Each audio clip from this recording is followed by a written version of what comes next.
So to create a symbol, we're going to do exactly the same thing that we did before and combine some of the ideas we had on the mind map with the mood boards and see what we can come up with.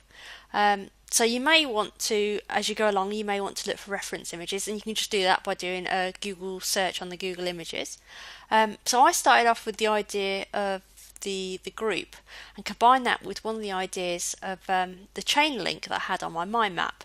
So I came up with this sort of symbol, the idea of mingling the people with the chain.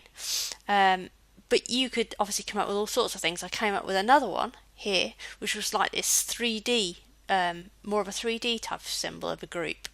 But you could also do a circle image of people. You might find another way that you could represent people.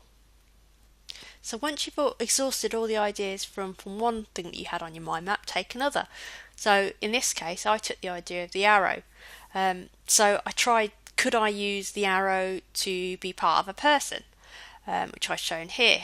Could I make the arrow and a person combined so that the person standing is actually the stick part of the arrow? Could an arrow show improvement by being the shadow of a sort of a blocky symbol person? Now I'm not sure if all these work, and at this stage it doesn't really matter if they do or not, because you're just throwing ideas out there. You're sketching quickly, you're not censoring yourself, and just trying to come up with as many ideas as possible.